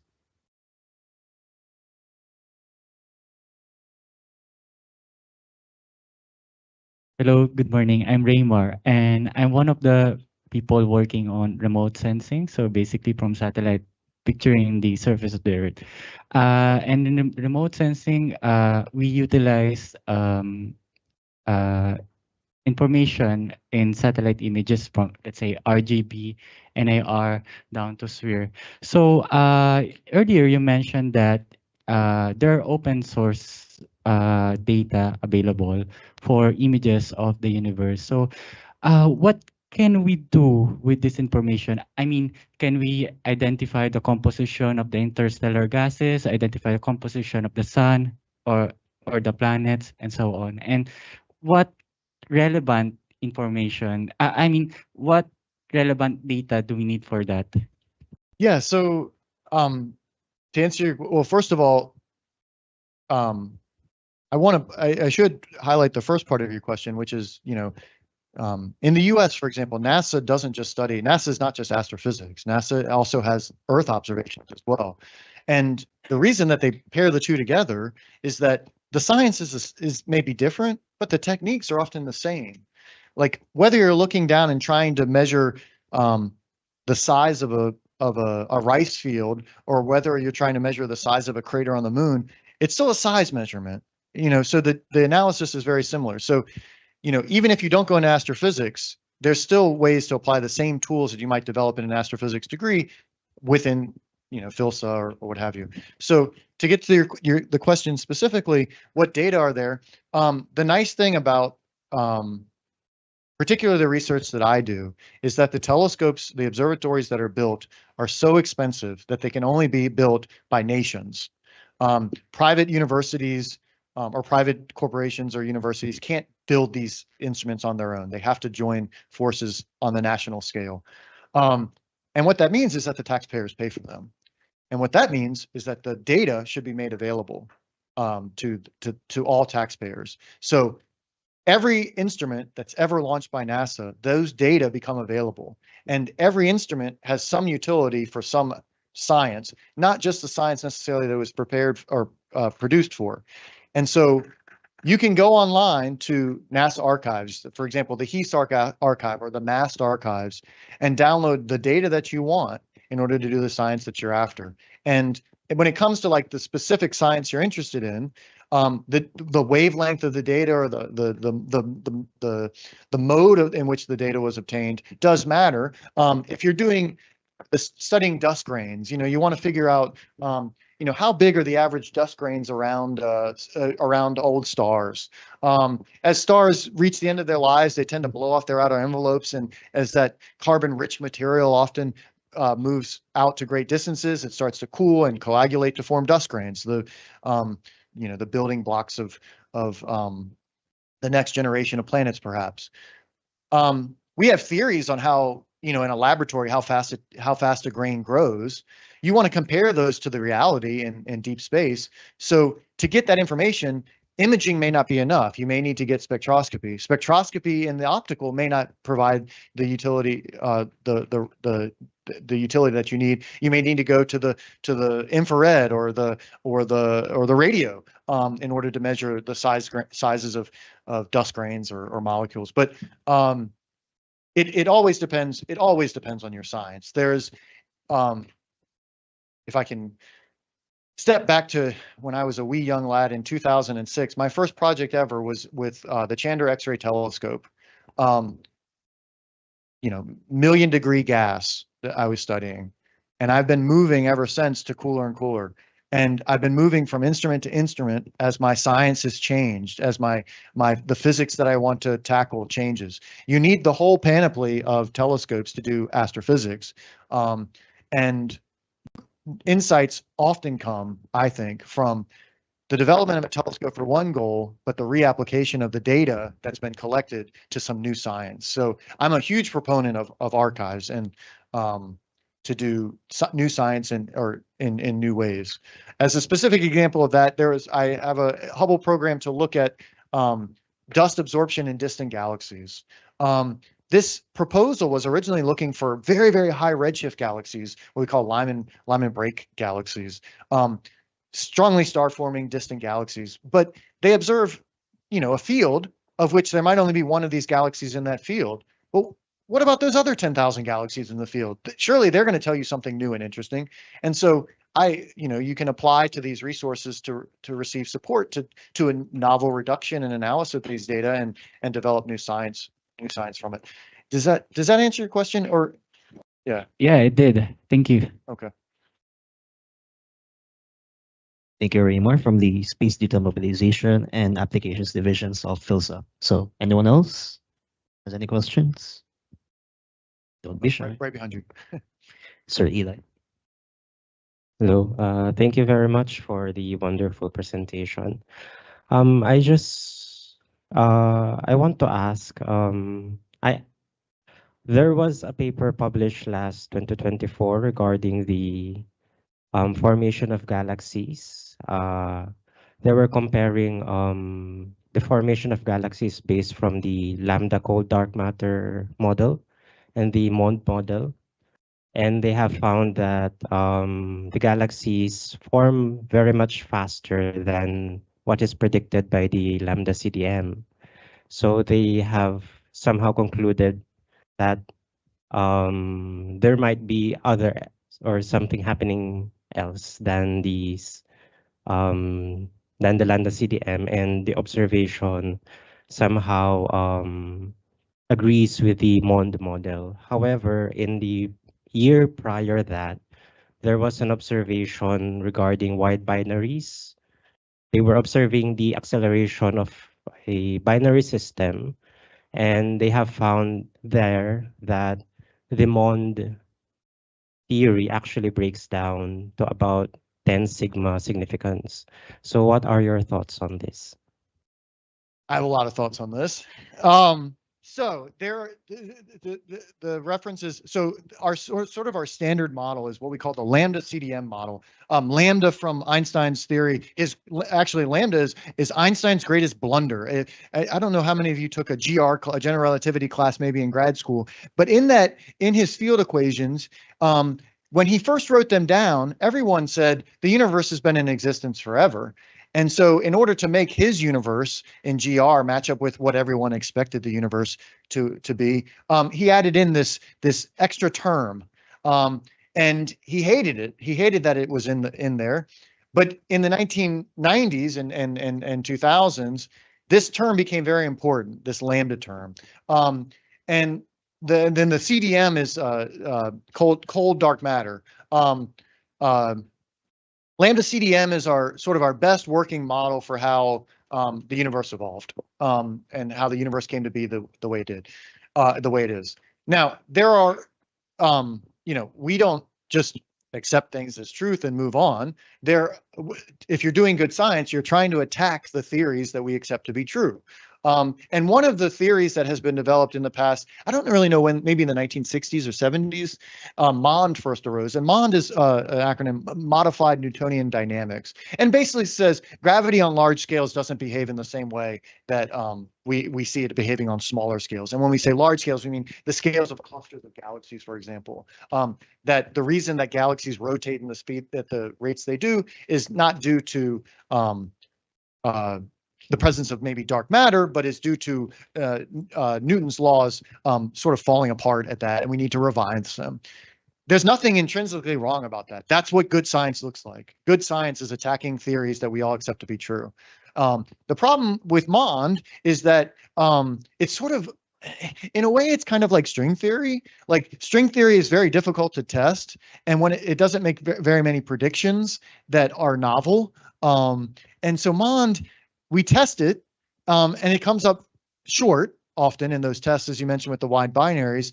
But then people keep talking about it, and at some point you have to scratch your head and say, why does it keep showing up? Like, are we just trying to be contrarian about things, or is there something we're really fundamentally missing about this? So MOND it's a theory that exists out there, but every time we try to test it strenuously, it seems to fail. But it comes back when there's new observations that we can't quite explain with our existing theory. There's nothing wrong with that, though. But you shouldn't repropose the same theory that we already said doesn't work, because general relativity, it was a new theory, but all of Newtonian dynamics can be derived from general relativity. It's an extension. It's a step forward. But if your theory doesn't explain what we already know to be true, then there might be something wrong with the theory. Now, with that said, on the observation question that you started off the question with, or the observation note, in the first few years of JWST, we found a lot of objects that were too big, too fast, maybe we might call them. Really big galaxies that were in the very, very distant universe. And this is really troublesome because the universe has a finite age. It's 13.8 billion years old. It's not 13.9 billion years old.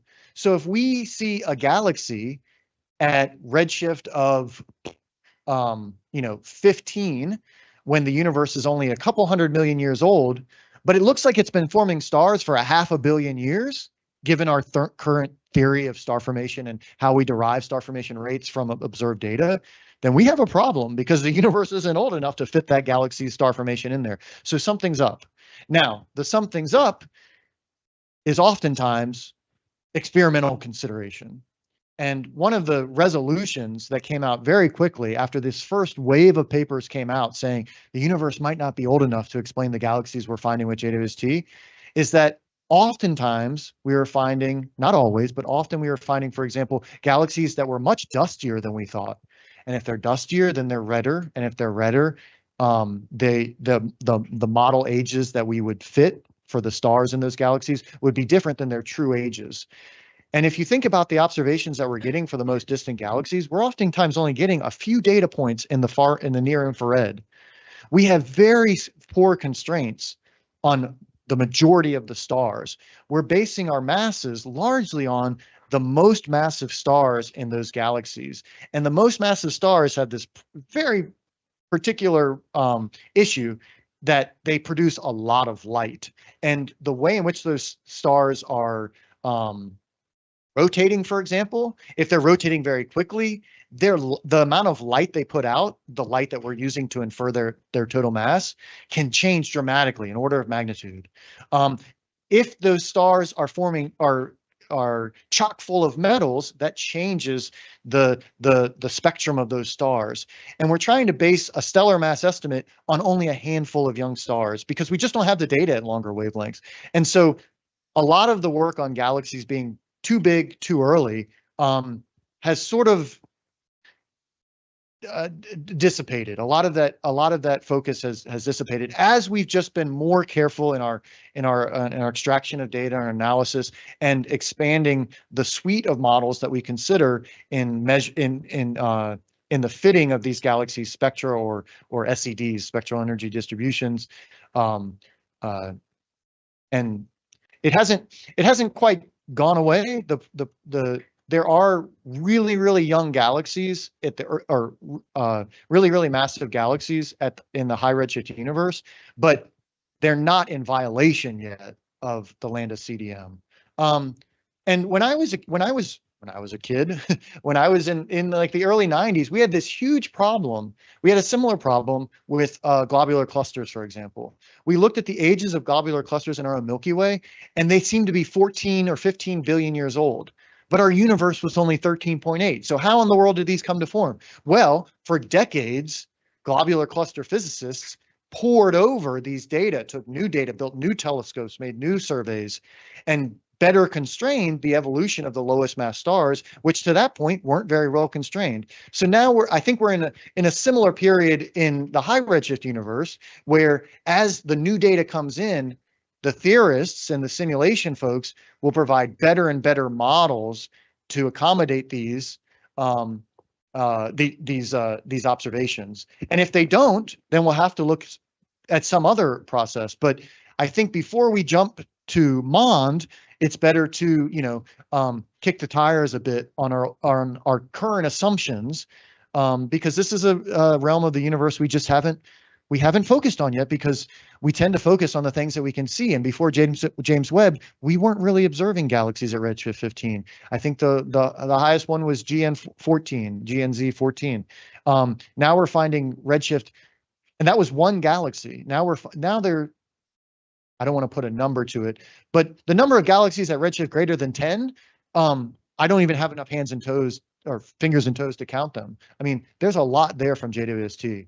And then in the more recent, these little red dots that we've been finding, these fast accreting supermassive black holes in the distant universe, those we didn't even know they existed from Hubble. So I think before you try to apply an old theory, which doesn't really seem to work to explain the things that it was originally intended to explain,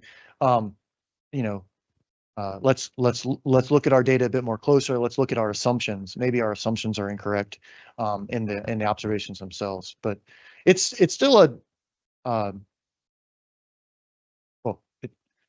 it's exciting times. But I think the answer is maybe less sexy than Mond. But yeah. Thank you very much. Thank you, Sir Eli, from the Earth Studies Division of PhilSA. I'm just gonna share my expertise is actually in MON and dark matter, so we have a lot to talk about later. Okay. So any questions from the audience? None? Okay. From online.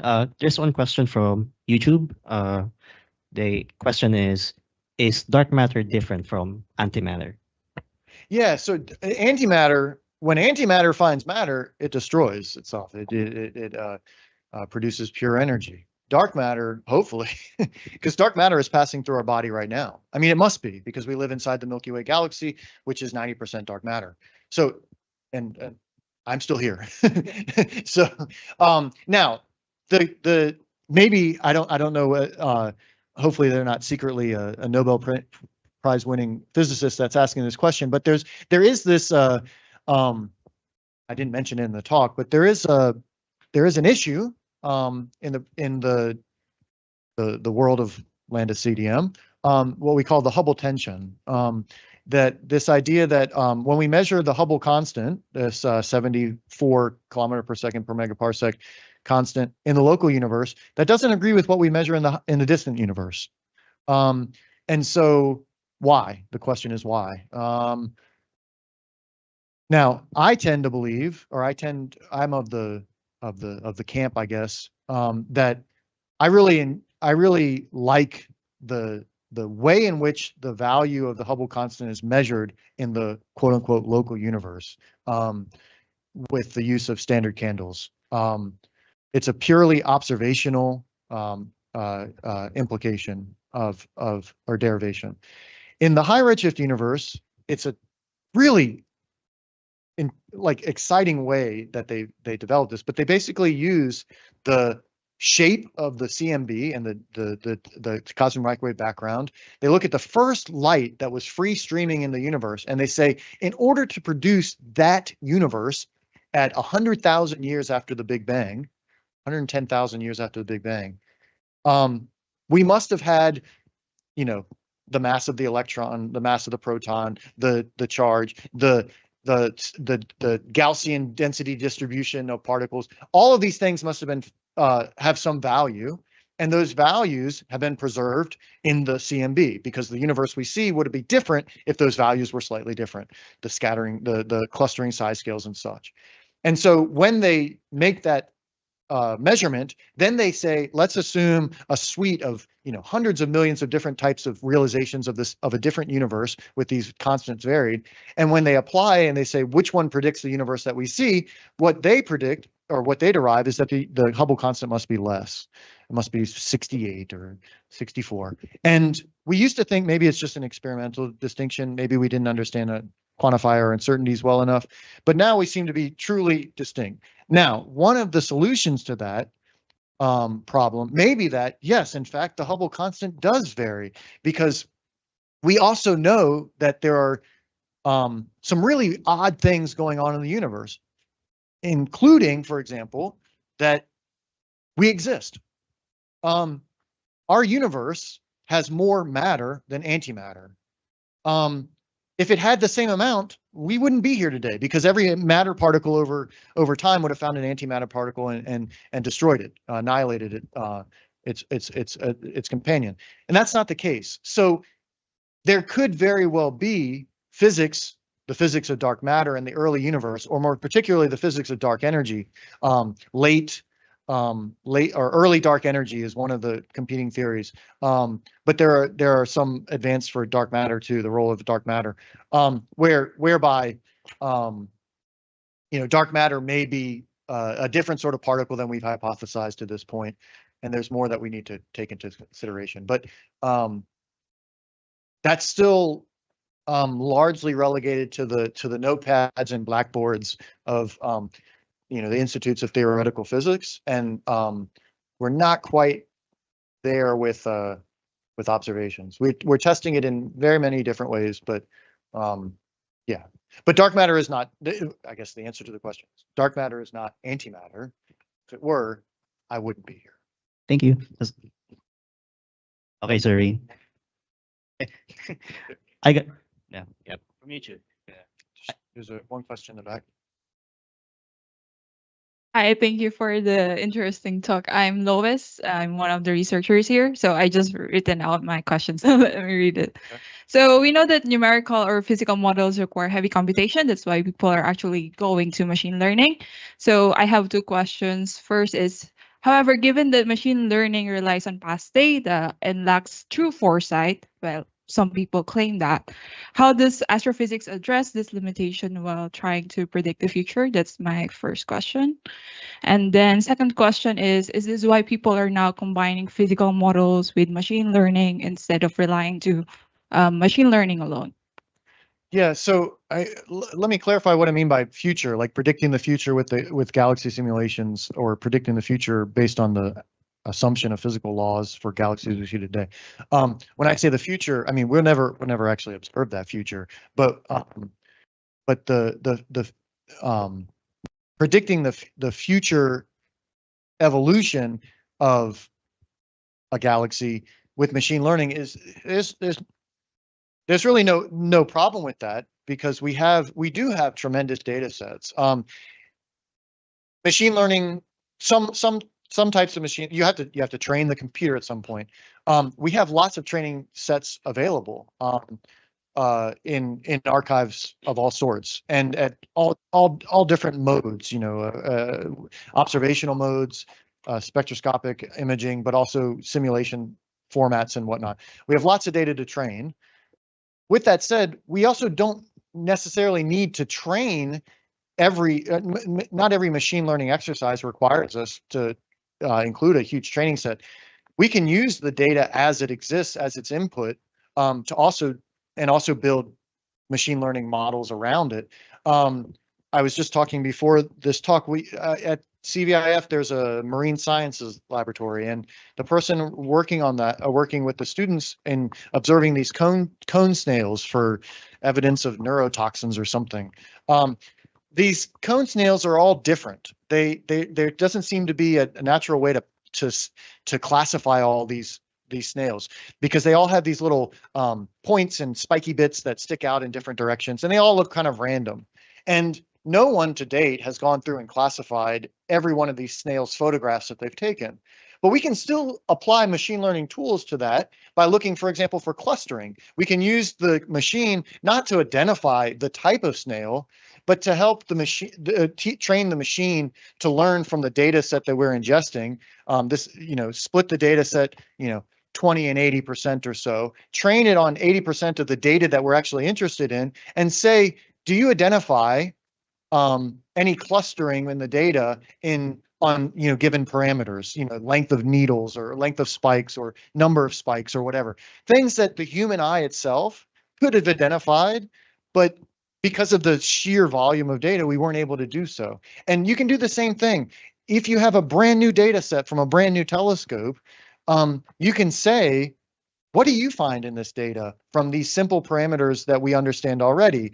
In the case of galaxies, we've long been categorizing galaxies in terms of their shapes, how concentrated they are in their light profiles, how symmetric they are. If you rotate them 180 degrees and you subtract the galaxy's image from itself, do you get the same galaxy out, indicating a high degree of symmetry, or do you get something very different? Well, those tools are well understood. But to do that calculation for every possible star or for every possible galaxy, and then to look at the volumes of data that come out, or the volume of figures that come out, and be able to tease out, well, it looks like these galaxies reside in a certain part of parameter space that I hadn't considered before, that could be technically unfeasible for a human being or a PhD lifetime, but a computer can quickly analyze those data. So you don't need necessarily huge classified data sets already, if you want to use that terminology, in order to do the new science. You can apply the data set that you've just collected. I look at computers as a tool. I'm not a computer science in my background. My first class in Fortran, I banged my head on the desk the entire time in physics, because it's like, who would ever program a computer like this? For me, it's a tool. A hammer is a tool. If I have a screw, I can still use that hammer to bang that screw into the desk. It's not going to be pretty, but it'll still hold the desk together, or the pieces of wood together. You can do the same thing with a computer as well. These tools exist, and you can modify them to your particular needs. It may not be pretty, it may not be efficient, but as long as you understand what came in and how that's going to affect what comes out, then you can still make progress. And if the computer is only used to reduce the sheer scale of the data into something manageable for a human brain to comprehend, then that's, you can make progress with that. So does that answer the okay. All right. Great. Thank you. This is Ms. Lois from our Lois. AI specialist from the Office of the Director General. Hi, hello. I have a question about the Hubble constant. Okay. You mentioned that it was different. Is it possible that it was different from the moment of the Big Bang, or is it because it's different through later in time? Well, the Hubble constant is really just a measure of the change of what we call the scale factor. How do you measure the distance between 2 points? And the universe has been expanding. Now, if the universe is accelerating in expansion, then the Hubble constant must be different. So that would have been different ever since the time when the dark energy kicked in. 5 billion years ago. Now, it may be the case that given our data, the observations that we have, it appears that this turned on around 4.6 billion years ago. But maybe dark energy has had a more pronounced effect for a longer period of time. Maybe it had to get a running start or something. This is that idea behind the early dark energy. And with new data, we may be able to test that. And I don't have it in the slide here, but we can observe the reason for which Adam Rees won the Nobel Prize for that discovery of the accelerating universe with Saul Perlmutter and Brian Schmidt was because they were able to identify type 1a supernovae out to like redshift of about 1 or so. Very, very distant, much farther than we could ever go with Cepheid variables, because type 1a is billions of times brighter than a galaxy that hosts it, whereas Cepheid variables are solar luminosities. They're very faint. But if we can find sources that take us even further out than that, we may be able to put new constraints on Hubble constant, and we're doing that now. That's called one of the most exciting new results from Hubble's observations of lensing and clusters is this idea of what we call time delay cosmography. Very fancy word, meaning that you see the same signal, but you see it at 2 different times. And if you think about it, if you have a supernova in a distant galaxy, it goes off. It's going to send light out in every direction. That light, if it passes next to a cluster, will be lensed, which means it will be a sense, refracted through that cluster.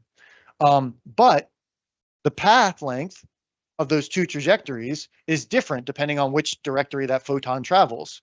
And so there was a very famous example of a supernova Refstall, it's called, in the early mid 2010s, in which we saw the supernova in this side of the image, but because we had a model of that system so well defined, we could predict when we were going to see the supernova elsewhere.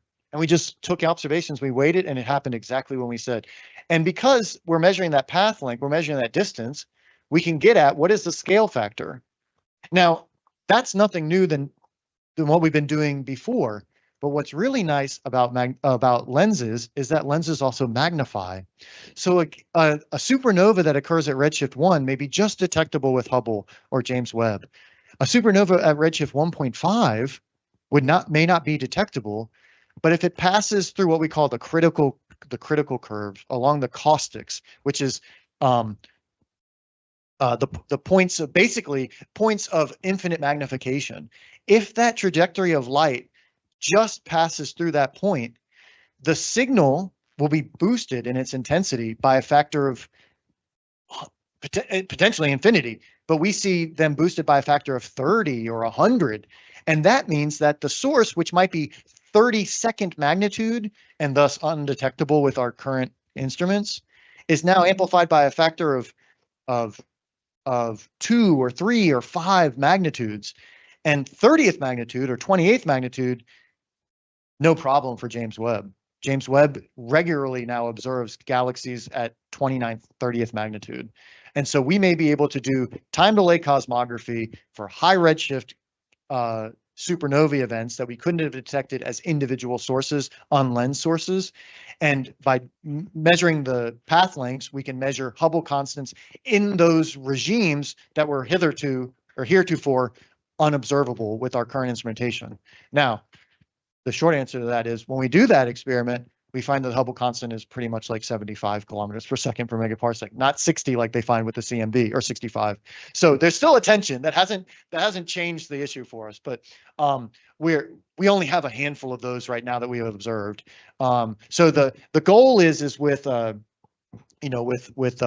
Euclid, and then the Roman Space Telescope, which launches very soon, which has a very similar but different mission profile in terms of spectroscopy and imaging of the whole sky. We'll start picking up lots more of these transient sources and be able to even better refine that H naught. So. Thank you, Glenn, from the Space Missions and Controls Operations Division. And we can only entertain one more short question. So, okay. Does anyone? Well, we can take more questions. I can just have shorter answers. Because just one more question. Okay. Sure, you. Hi, Dr. Michael. My name is Uriel. So my question is basically everything, based on everything that we know about dark matter and dark energy, how far have we come in determining the end of the universe? So it's a bit dark, sorry. But yeah, funny. no. It's a fair question to ask. If you asked someone 50 years ago or 100 years ago how the universe was going to end, they would have had a very different answer, because in that universe, the universe was dictated by the stuff that we could see, and that was gravitationally bound to one another. And so eventually we would have expected some sort of big crunch as gravity won, the expansion would have been slowed down and we would have crunched back together, and that would have been the end of things. Now it looks like we'll experience something more like a heat death. Excuse me, I shouldn't say heat death, but now we'll experience the great fizzling out. If the expansion continues, and its acceleration continues, then there will become a point in the universe in which the light horizon, the distance to an observable object, prevents us from observing anything else in the universe but our own galaxy itself, and the local group of galaxies. Now, by this point in time, we're talking 100 billion years in the future. By this point in time, the Milky Way, Earth will long have been eroded away to an ash heap in orbit around a dead sun. The Andromeda Galaxy would have long ago collided with the Milky Way galaxy to make some beautiful new The working title is Milkomeda, which is not very good, but the Milkomeda elliptical galaxy. It'll be a very boring universe for any alien civilization that resides in it, because all they will see is the stars within Milkomeda and the little merging pieces, bits of gas and dust, the satellite galaxies to our own that have not yet merged. But we won't see anything beyond that. We won't even see the CMB because it will have been accelerated away. So we won't even be able to measure the age of the universe. We won't know that the universe had a big bang at all. So we live at a very special time. We only have a window. You should get started. We only have a window of about 10 billion years to figure it all out. So until the universe presumably will expand away from us and leave us with not much to study except, planetary science. And the geosciences folks will be fine because they'll still have hard rocky objects in orbit around stars to study. But cosmologists will have a very dull job, a very boring job. It'll become philosophy rather than cosmology. So Thank you, everyone who has raised a question, and thank you, Dr. Michael, Yeah, for thank you. your answers. So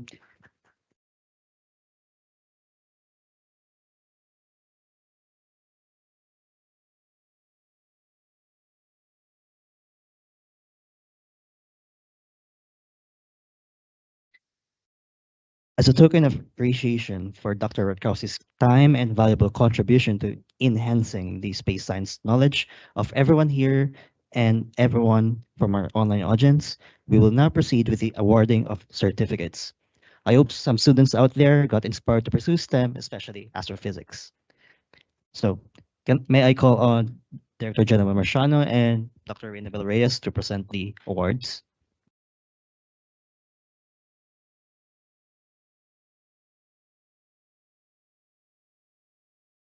Let me read the citation from the Republic of the Philippines Office of the President, the Philippine Space Agency. This certificate of appreciation is hereby awarded to Dr. Michael Rutkowski for sharing his expertise and knowledge as research speaker during the HugNayan Space Science Fora held on February 28, 2025. Given this day at the Philippine Space Agency, 11 Eastwood Avenue, Bagumbayan, Quezon City, signed by Dr. Gajane P. Perez, Deputy Director for Space Science and Technology, and Dr. Joel Joseph S. Marciano Jr., Director General of the Philippine Space Agency.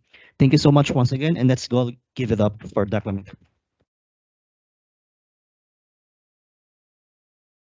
So before we formally close the program, may we call on the Chief of the ISMDD, Dr. Ernest E. Macalalad, for the closing remarks.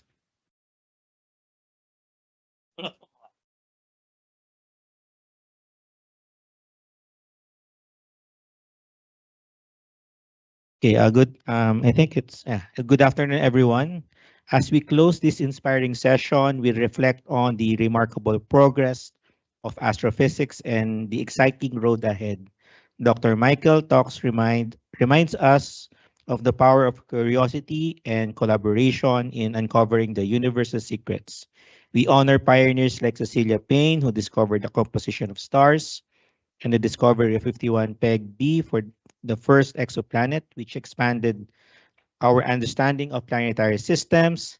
Vera Rubin's work on dark matter laid the groundwork for exploring the unseen forces shaping our galaxies. Work set to advance even further with the Vera Rubin Observatory.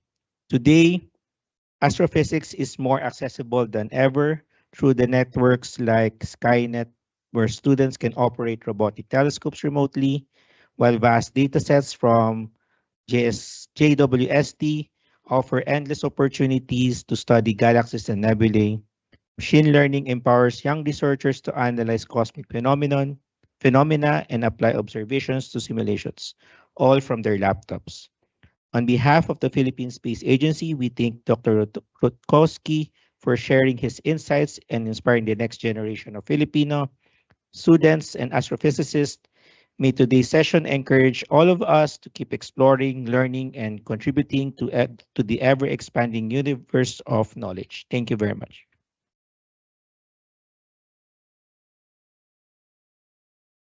Thank you, Doc Mark, for your message. And now we have finally reached the end of our program. It has been a great day and a wonderful afternoon with all of you. But first, may I invite everyone for a photo opportunity in front. And for and later for our participants, please fill out the Microsoft forms for our evaluation. Please keep in mind that the form will close at 4 p.m. today.